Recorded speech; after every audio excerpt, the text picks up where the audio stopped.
Hi, my name is Natanya Nguyen, and the focus of my presentation today is on oncologic physical therapy. I'm a senior from Clear Lake High School taking a class called ISM. So what is ISM? ISM is the abbreviation for Independent Study Mentorship.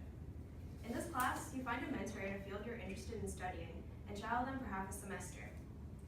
While shadowing your mentor, you learn and gather information, which is then synthesized to develop a product that displays all that you have learned throughout the semester. The end goal is to gain experience in your chosen field so that you can apply it later in education and practice.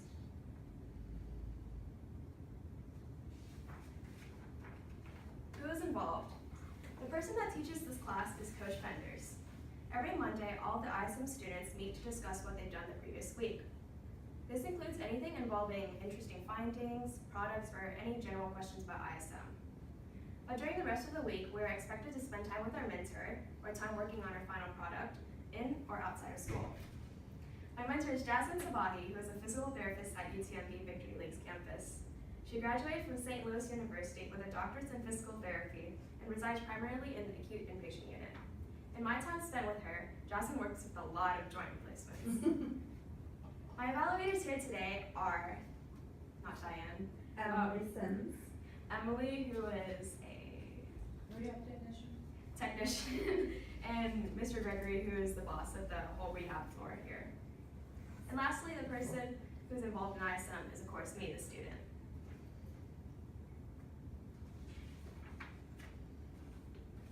So at the beginning of the semester, when I first started shadowing Jasmine, we saw a lot of joint replacements, so I decided to focus my product on that because it felt like it would be the most beneficial towards this hospital. However, mid-semester, Jasmine made it aware to me that I could research more oncology since at the time UTMB was in collaboration with MD Anderson, and still is. So I shifted my project towards oncologic physical therapy. After countless medical journals and articles, I compacted all my research into one paper, which I then used to develop my main product, which was the 4-week protocol for patients undergoing chemotherapy. So what is oncologic physical therapy? It's actually a relatively new field. In 2016, the APTA House of Delegates approved board certification in the area of oncology, with the first oncology specialist certification examination expected to be administered in spring 2019. There are 5 main goals of oncologic physical therapy: improve quality of life of patients affected by cancer, decrease fatigue and weakness, rebuild and increase muscle mass, increase cardiac endurance, increase range of motion. By undergoing physical therapy to improve all of the above mentioned, patients will be able to perform more daily activities with ease and greater safety. They may also be able to return to their normal function, if not more.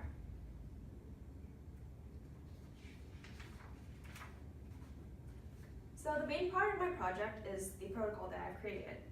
Essentially, it's a 4-week rehabilitation program, including ambulation, light strength training, and stretching. The program is designed to be tailored to each patient's needs and can be adjusted to do so. So there are a few guidelines to ensure patient and therapist safety. The first week should always be with the therapist to ensure safety and understanding of proper form. At least 3 days of the week should be done with the therapist to keep the patient accountable and to make sure that the patient is practicing said proper form. If the patient cannot perform some of the exercises, don't push them too far as to avoid unnecessary strain.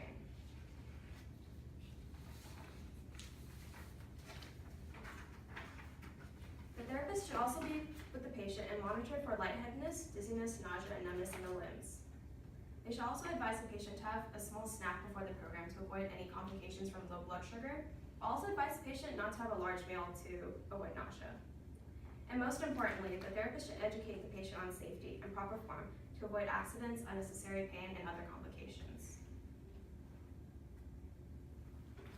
So as you can see, at the beginning of each week, a stress test will be performed to evaluate the patient's performance ability. On the weekdays is walking on treadmill and static stretches, with strength training on alternating days to allow for muscle recovery.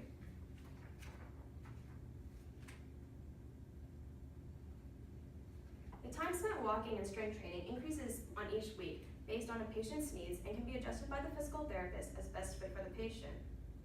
I also included rest days on the weekends for the patient to allow for time to recover and also to avoid taking up too much time out of their week. of time increases in each portion of the program, so does the work and effort. To avoid overstraining the patient, one session will never last more than 1 hour, including break periods, which will occur at the physical therapist and patient's discretion.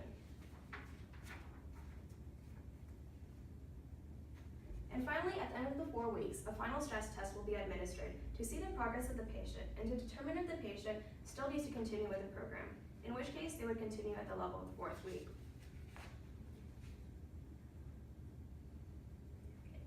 So included in my whole product are 4 parts, including my research paper, the protocol, a website, and a brochure, which is all in front of you in the binder, which Jasmine has right now. I'm hogging it. Yeah. Alright, I'm just gonna click on the website so if you Yeah. The brochure is really nice. Thank you. Tanya. So is the website, I hope. That was quicker. So this is my website, which I have created, including the main points of my program, my research, the protocol, and contact information. Welcome to the future of rehab. Through a new and innovative rehab protocol, we are looking to improve the patient quality of life for those undergoing chemotherapy. As I previously stated, there are 4 main goals of my program: increase and rebuild muscle mass, decrease fatigue and weakness, increase cardiac endurance, and increase range of motion. Common classes of chemotherapy drugs work to kill cancerous cells, but also contribute to the wasting of skeletal muscle. By working on these muscles, we can combat the loss of muscle mass. Chemotherapeutic drugs can also elevate oxidants, which leads to an increased rate of fatigue and muscle weakness. So using a cardio program tailored to each patient, we can reverse the effects of fatigue and weakness. And due to the fatigue caused by chemotherapy, patients often experience a weakened cardiac endurance. So by using an ambulation program, patients can increase their endurance, which leads to a better quality of life. And lastly, a protocol consisting of range of motion training and light resistance exercise targets muscular fatigue and can improve physical function. And to the patients, our team of physical therapists and occupational therapists aim to provide patients the best care possible for the optimal rehab experience. This program is meant to be personalized to each and every individual patient. It may not be appropriate for all patients undergoing chemotherapy. Before engaging in any rehabilitation activities in the protocol, be sure to consult with your oncologist to confirm that you are able to undergo any activities in the program. A stress test will be performed at the beginning of every week to evaluate progress and further personalize the rehab experience. So if any time the program feels too strenuous, let your therapist know. The goal is to increase your quality of life as safely as possible, and we need your help to do so.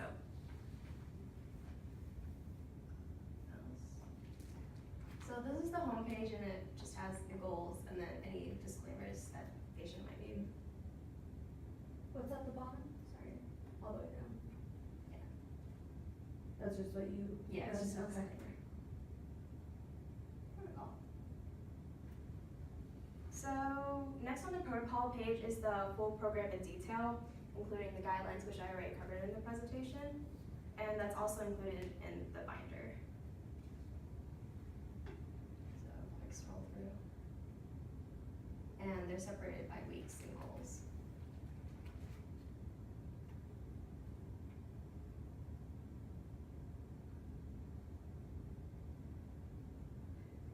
And so I have a question for you. Are you recommending that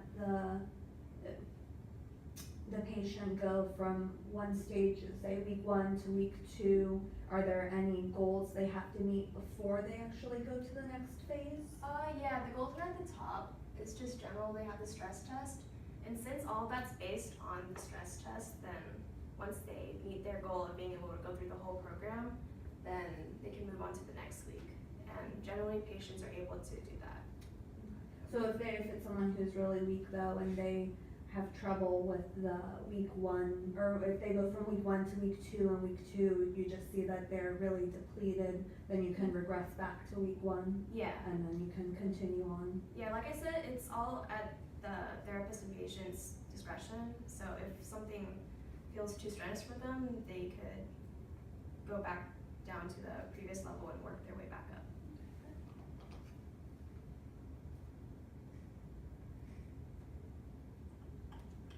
My research paper is on the next tab, and this is where I compiled all of my research I used to develop this product, including the works cited, which is also included in the binder. And the paper is just about the effect of chemo on skeletal and cardiac muscle, and how the physical therapy could help with all the things I mentioned, as well as a clinical trial that I came across which used ambulation therapy over a course of 6 weeks that really showed improvement in the patient's cardiac endurance.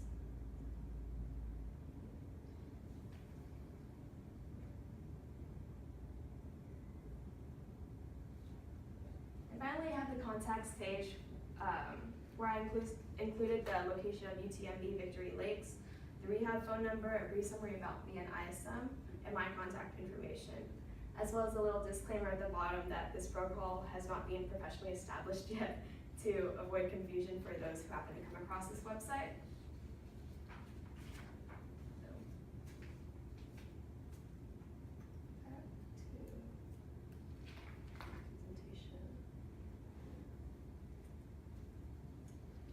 And finally, I would like to give a special thanks to Coach Henderson for allowing me this amazing opportunity, Jasmine for letting me follow her around 2 days a week, Star for setting me up with the lovely Jasmine, my evaluators for watching this presentation, my parents for driving me everywhere, and lastly, anyone who happens to be watching this.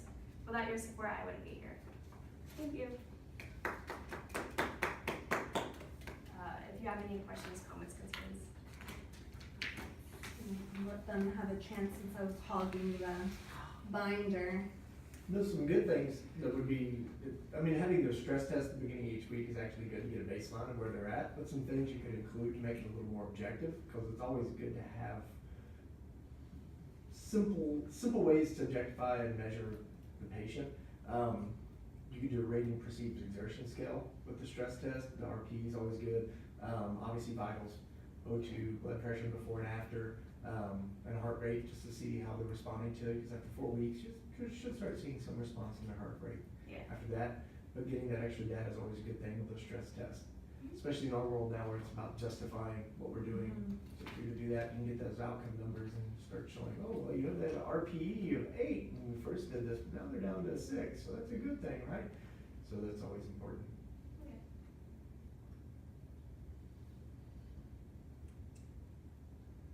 I was trying to say, you had said that at the beginning to be with the PT, is this to go kind of more toward work like a group setting since it's so many times a week, or, you know, like an exercise group, is that kind of the, I was thinking or more, still a one-on-one? I was thinking more So one-on-one, one-on-one? because with, especially chemo patients, Mhm. having a lot of them and only one therapist with them is kind of not as safe. So if there's just one therapist per patient. The issue realistically coming across is the, insurance visits. You know, how much Right, insurance yeah. is going to cover for us. Was you saying at least 3 days a week with the PT? I mean, we will probably run through those visits pretty quick, depending on the insurance. So that's just something also to keep in mind. One of the goals you can make for the program is patient education towards independent completion of the program. So you can teach them this is how you progress the program on your own, this is what you'll be doing. A lot of patient education would pay off in this situation. And again, because of the limitations we have. It's not the Like perfect the boot world. Perfect world. So like It's- chemo, oncology, physical therapy boot camp. Yeah, right, she did a boot camp with me for the joint replacement, so. Yeah. Yeah, I think it's great. 4 weeks was a pretty shortened time, but I guess just with the patients I've worked with, sometimes you end up seeing the progress and then they have a regression, you know, depending on when their chemo is also. Yeah. So that's the hard part, I would say, for those folks, but, I have seen some pretty good, I've only had maybe 2 here from MD Anderson that were undergoing current, stealing my pen, current, cancer treatment, and they responded well. A lot slower than my other than the run-of-the-mill patient with some of those same things, so the 4 weeks wasn't enough for them, but they also were not going with this more, frequent Rigorous. program. Yeah, more frequent. So, It's hard, you know, if you're at home and you're not feeling good and you're And you really nauseated don't wanna all go the work time. out. Exactly, so I can definitely see where being supervised is helpful, by a therapist. But again, those visits come with co-pays. A lot of it's times, expensive. yeah, Insurance so. doesn't wanna pay. Yeah, and even if insurance does pay, a lot of times we have copay, and Yeah. that's expensive for people. Sometimes they're not working because of the disease. So, So I'll probably tweak my project to include like patient education. Yeah. So they could maybe just come once a week or. yeah, or even just twice a week. It's Yeah. very common for us to have folks twice a week. Mm-hmm. We don't see, 3 times. yeah, usually it's suggested like it's a orthopedic exception where it's like 4 or 5 times a week. Is that true or false? An outpatient, that's just what I've seen. You're the boss man manager. Yeah, sorry I called you Frequency, boss so- man. I prefer El Jefe. That's what I The hear. number of visits a week, I mean, it's just, and I've seen these patients too as well, I mean, it's, you hope for 2 to 3 times a week in their case, but sometimes the chemo, It just really to see how it gets to them, yeah, they maybe get once a week, so education is a huge component of what you do with these people. And just try to stretch the visits out based on their needs, Yeah, you know, it's a fun part of our world. and it really depends on their cycles for chemo, so, You know, cause you wanna do the stress test at the beginning of every week, yeah. but if their chemo's on Monday, Tuesday they're gonna That's not die. gonna be fun. Yeah, Tuesday they're probably gonna tank on you, or if it's on Friday, they might be coming off of it feeling better by Monday. I mean, you'll see, so it's really having that flexibility, and freedom of the program to adapt is important with this population. Yeah. Is that, what population, have you found that you're interested in, demographic wise for patients? Outside of this project? Oh, Yeah. okay. I was looking more towards, I guess, teens between,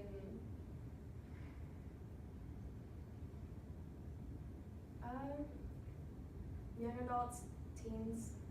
I was thinking about sports rehab, but I also, after shadowing you, I think I really like inpatient units as well. So, I definitely wanna work in the younger folk. Going for the youngins. They're more fun to work with. Hey, I love my old folks. We're on the same level, I'm an old soul. Aw. Okay. Well, I think you did a great job, Natanya. Thanks. Your project looks great.